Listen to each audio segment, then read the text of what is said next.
नमस्कार साथियों, हम देख रहे हैं पद्य पाठ जिसका शीर्षक है 15 अगस्त और इसके रचयिता गिरिजा कुमार माथुर जी है।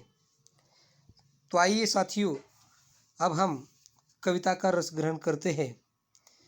देखिए, इस काव्य प्रकार में पहला जो है ये गीत विधा, ये काव्य प्रकार इस कविता का है। देखते हैं। आज जीत की रात पहरुए सावधान रहना, आज जीत की रात पहरुए सावधान रहना, खुले देश के द्वार अचल दीप समान रहना। कवि यहाँ पर भारतवासियों से और अपने जवानों से कह रहे हैं कि आज जीत की रात पहरुए सावधान रहना। आज जीत की रात हम उसे 14 अगस्त 1947 की भी रात कहेंगे कि आज जीत की रात है, या 15 अगस्त के दिन की जीत की रात जो है उसे भी कह सकते हैं। आज जीत की रात है, इसलिए पहरुए सावधान रहना। पहरुए यानी कि इसका अर्थ है पहरेदार, प्रहरी। उनसे ये कह रहे हैं कि तुम सावधान रहना, खुले देश के द्वार अचल दीप समान रहना। देश के द्वार जो है खुले हैं और तुम अचल दीप जो अपने स्थान से हिलता डुलता नहीं है, उस दीपक के समान। जैसे समंदर में जहाज़ों को दिशा दिखाने के लिए दीप स्तंभ होता है, उसी प्रकार अचल दीप के समान तुम सावधान रहना, क्योंकि देश के द्वार जो है वो खुले हैं। इसलिए कवि कहते हैं कि आज जीत की रात है, अरे प्रहरी तुम सावधान रहना, खुले देश के द्वार अचल दीप समान रहना, अचल दीप के समान तुम्हें रहना है। प्रथम चरण है नए स्वर्ग का, हे मंजिल का छोर, इस जन मंथन से उठ आई पहली रतन हिलोर, अभी शेष है पूरी होना जीवन मुक्ता डोर। प्रथम चरण क्या है? नए स्वर्ग का प्रथम कदम है। और वो कदम किस प्रकार है? नए स्वर्ग में जैसे हम विचरण करने वाले हैं। प्रथम चरण है नए स्वर्ग का, हे मंजिल का छोर। और मंजिल का ये अंतिम छोर है। अंतिम छोर का मतलब है अंतिम, जहाँ पर समाप्त हो जाती है, कोई डोर हो या कोई भी छोर हो, वहाँ पर उसे कहते हैं कि ये छोर है, अपने मंजिल का जो है ये छोर है। इस जनमंथन से उठ आई पहली रतन हिलोर, और ये जो जनमंथन हुआ, इसे ये पहली रतन जैसी हिलोर उठकर आई है, क्योंकि सभी भारतवासियों ने आज़ादी के आंदोलन में अपना जो है सहयोग दिया था, और उनके ही सहयोग से आज हमें आज़ादी मिली है। और ये हिलोर लेती हुई रतन के समान, रत्न के समान पहली हिलोर जो है, ये आज़ादी का उत्सव, हर्ष उल्लास हमारे यहाँ पर आया है। अभी शेष है पूरी होना जीवन मुक्ता डोर। कवि फिर भी कह रहा है कि हमें इतना भी इतराना नहीं चाहिए, इटलाना नहीं चाहिए, क्योंकि अभी शेष है और भी बाकी है पूरी होना जीवन मुक्ता डोर। हमारे जीवन से ये जो बंधी डोर है, उस डोर से, बंधी हुई डोर से हमें अभी भी मुक्त होना है। अब ये डोर कौन सी है? अब तक हमने गुलामी में जीवन यापन किया था, गुलामी में जीवन जिया था, गुलामी का अन्याय अत्याचार सहन किया था। अब ये इससे तो विदेशी या अंग्रेजों से तो हम मुक्त हो गए हैं, लेकिन अभी और भी ये जीवन डोर जो है उसे मुक्त करनी है, और खुली सांस जो है हमें लेनी है। देखिए, अभी शेष है, एक मिनट, पहली रतन हिलोर, अभी शेष है पूरी होना जीवन मुक्ता डोर। क्योंकि नहीं मिट पाई दुख की विगत सावली कोर, ले युग की पतवार बने अंबुदी महान रहना, पहरुए सावधान रहना।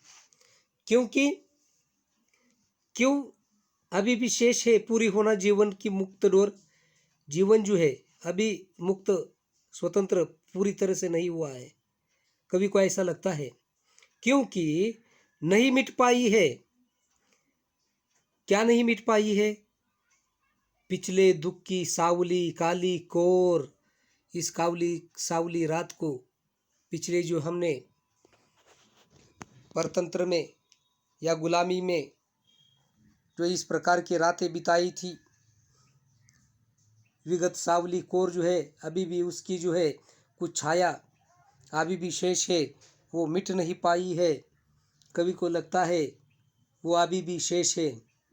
और आगे कवि कहता है, ले युग की पतवार बने अंबुदी महान रहना। युग की पतवार लेना, नए युग की पतवार लेकर इस राष्ट्र को नई दिशा में ले जाना है। नए नए संशोधन करना है। हमें उस चोटी तक अपने मुकाम तक पहुंचना है। देश को और आधुनिक और अच्छा बनाना है। क्योंकि अब तक हम गुलामी में ये सारा जीवन जी रहे थे। हमारा राष्ट्र गुलामी में जीवन जी रहा था। और इसलिए कवि कहता है कि ये युग की पतवार जो है, ये युग है पतवार लेकर ये अंबुदी यानी कि सागर समुंदर महान रहना, इससे ये पतवार लेकर इसे आगे ले जाना है। ये पतवार जो है नाव को आगे खेने के लिए जो है ये केवट के पास दो लकड़ियाँ होती है और आगे उसमें कुछ पत्ते जैसा ये टीन का लगाया होता है, उसे वो अपनी नाव को आगे आगे खेता रहता है। इसलिए कवि भी कहता है बने अंबुदी महान रहना और कहता है कि पहरुए सावधान रहना, पहरुए सावधान रहना। आगे बढ़ते हैं। विषम श्रृंखलाएं टूटी है, खुली समस्त दिशाएं, आज प्रभंजन बनकर चलती। प्रभंजन आंधी तूफान। आज प्रभंजन बनकर चलती युग बंदिनी हवाएं, प्रश्न चिन्ह बन खड़ी हो गई ये सिमटी सीमाएं। देखिए कवि आगे कहता है विषम जो समान नहीं है, अलग अलग है। श्रृंखलाएं यानी कि जंजीर, श्रृंखला एक से एक कड़ी जोड़कर बनाई जाती है। विषम, ये जो विषम की हमारी जो है ये श्रृंखला टूटी है। खुली समस्त दिशाएं, ये श्रृंखला जो है ये किसकी श्रृंखला? गुलामी की श्रृंखला जो है, विषमता की जो हमारे अंदर थी वो हमने तोड़ दी है। एक संग होकर हमने आज़ादी को प्राप्त किया है। अब सारी दिशाएं खुली हमारे लिए हो चुकी है। आज प्रभंजन बनकर चलती युग बंदिनी हवाएं, आज जो हवा है वो आंधी तूफान बनकर यहाँ से वहाँ दौड़ रही है। इसका मतलब ये नहीं कि जब अंग्रेज़ों का भारत पर राज था तो उस राज में हवा बंदी थी, हवा को अंग्रेज़ों ने बांध लिया था, ऐसा मतलब नहीं है साथियों। लेकिन आज जो है ये भारत के लोग, भारत की जो है विश्वास आज इस प्रकार आंधी तूफान बनकर अपनी प्रगति के पथ पर इस प्रकार दौड़ रहा है, आगे बढ़ रहा है। ये युगबंदिनी हवाएं जो है ये आज समस्त दिशाओं में बढ़ रही है। यानी कि हम प्रगति की राह पर अलग अलग दिशाओं में बढ़ रहे हैं। प्रश्न चिन्ह बन खड़ी हो गई ये सिमटी दिशाएं, जो दिशाएं सिमट कर रह गई थी अब ये प्रश्न चिन्ह बनकर खड़ी हो गई है कि आओ कहीं भी अब हम जा आ सकते हैं। अब किसी का डर नहीं, किसी का भय नहीं है। हम अब आज़ाद है, जो सही है उसे हम कर सकते हैं। आज़ादी का मतलब या स्वतंत्रता का मतलब ही बहुत बड़ा है।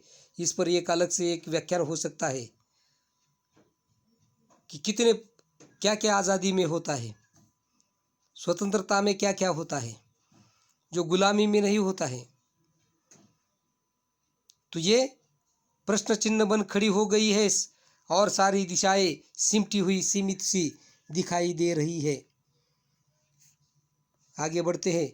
आज पुराने सिंहासन की टूट रही प्रतिमाएं, उठता है तूफान, इंदु तुम दीप्तिमान रहना, पहरुए सावधान रहना। आज पुराने सिंहासन की ये जो प्रतिमाएं हैं उसकी टूट रही है। पुराना सिंहासन किसका था? हजारों सालों से भारत पर अलग अलग लोगों ने राज किया। पहले मैंने प्रस्तावना में आपको बता दिया है कि भारत ने बहुत गुलामी में जीवन जिया है। पहले मैंने बता दिया है कि 700 साल तक ये मुगलों का, अलग अलग यवनों का भारत पर राज था और उसके बाद अंग्रेज़ों ने 150 साल तक राज किया। यानी कि भारत की गुलामी की परंपरा जो है बहुत लंबी है। इतिहास ही गुलामी का है, मैं तो कहूँगा, ये मेरा अपना मानना है। ये कम समय नहीं है, 700 वर्ष और उसके बाद अंग्रेज़ों का 150 साल, इतनी लंबी गुलामी में भारत ने जीवन जिया है। लेकिन अब ये सारे पुराने सिंहासन जो है उसकी प्रतिमाएं वो भग्न हो रही है, टूट रही है। उठता है अब तूफान ये आज़ादी के मत वालों का। इसलिए कवि कह रहा है कि इंदु चंद्रमा तुम हमेशा दीप्तिमान रहना, भारत पर हमेशा इस प्रकार का प्रकाश जो है अपना ये डालते रहना। इसलिए कवि कहता है फिर भी पहरुए, अरे पहरी हमारे जवान तुम सावधान रहना, कहीं भी गलती मत करना। जैसे मैंने पहले भी प्रस्तावना में बताया है कि हमारे पड़ोसी देश जो है वो किस प्रकार क्या क्या कर रहे हैं। इसलिए हमारे देश को, हमारी भूमि को रक्षा करने वाले जो पहरुए हैं उनके लिए कवि कह रहा है कि तुम सावधान रहना। तुम्हारी एक गलती इस आज़ादी को तहस नहस कर देगी। पता नहीं है, लेकिन हमारे पड़ोसी जो भी कर रहे, कुछ भी करे, लेकिन हमें पूरा विश्वास है कि हमारे जवान इस भूमि की रक्षा करने के लिए वहाँ पर खड़े हैं। बलिदान नहीं, आप उनको मारने के लिए खड़े हैं। आप बलिदान के दिन चले गए हैं कि हम अपनी जान भी देकर हम भूमि की रक्षा करेंगे। आज ऐसी स्थिति नहीं है। आज मारकर ही, शत्रु को मारकर ही हम अपनी भूमि की रक्षा करेंगे। ये आज जवानों का नारा है। तो इसलिए कवि कह रहा है कि पहरुए फिर भी तुम सावधान रहना।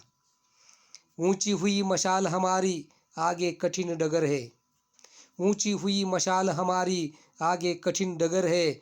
शत्रु हट गया लेकिन उसकी छायाओं का डर है।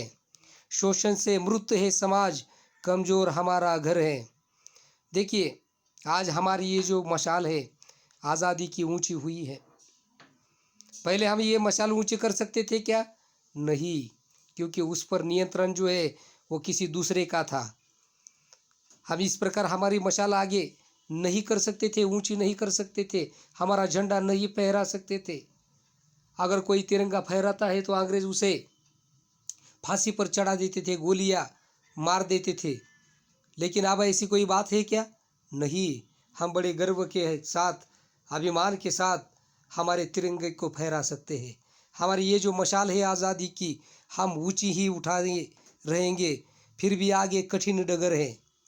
इस राष्ट्र को आगे ले जाने के लिए जो है इतना सीधा सरल हाईवे रोड या सीमेंट कंक्रीट के रोड नहीं है। इस प्रकार की बात नहीं कि उस पर देश जाने वाला है। इसका मतलब ही ये है कि मार्ग में जब ये राष्ट्र का काम करेंगे लोग, हमारे पार्लियामेंट में सारे मंत्री या विधानसभा के लोग, तो बहुत बड़ी कठिनाइयाँ आ जाती है। तो ये कठिन डगर है। शत्रु हट गया है लेकिन उसकी छायाओं का डर है। जो पुराना शत्रु है, जो अंग्रेज था, या फिर अपने आसपास भी देखिए ऐसे बहुत सारे शत्रु होते हैं। हमारे ही देशवासी हमारे शत्रु हो जाते हैं। बॉर्डर के उस पार तो है ही शत्रु हमारे, लेकिन हमारे इर्द गिर्द भी है। उन शत्रुओं का हमें मुकाबला करना है। और वो शत्रु हट गया है लेकिन उसकी छायाओं का डर है। और हमारा समाज जो है शोषण के कारण मृत प्राय हो गया है। और ये समाज जब मृत प्राय होता है तो देखिए मृत्यु का अर्थ ही है संवेदनाहीन होना, उसमें कोई चेतना न होना। चेतना न होने का मतलब क्या है कि उस पर किसी भी बात का, किसी भी विचारों का, किसी शस्त्र का, किसी अस्त्र का कोई परिणाम नहीं होता है। इसलिए शव को जलाया जाता है। वो कभी रोता है क्या? नहीं रोता है। इसलिए इन्हीं शोषणों के कारण जो है हमारा समाज मृत प्राय हो गया है। इसका कारण है ये शोषण का। इसके पीछे जो कारण है कि शोषण किया जाता है। साथियों, आज हम देखेंगे अलग अलग जगह पर अलग अलग प्रकार का शोषण हमारे ही लोग, हमारे ही देश के लोग कर रहे हैं, लेकिन उनको पता नहीं है इस आज़ादी के लिए लाखों लोगों ने हमारी अपनी जान दे दी है, बलिदान दिया है। उनके उस त्याग को, उनके उस समर्पण को लोग भूल गए हैं और अपने ही भाइयों को अब ये लूटने पर मजबूर हो गए हैं। ऐसी क्या मजबूरी है समझ में नहीं आ रहा है। स्वार्थ के कारण ये लोग जो है इस प्रकार कमज़ोरों का शोषण कर रहे हैं। इसलिए हमारा समाज जो है ये मृत शव के तरह हो गया है। और इसकी कारण जो है हमारा घर ये जो है वो कमज़ोर हो गया है।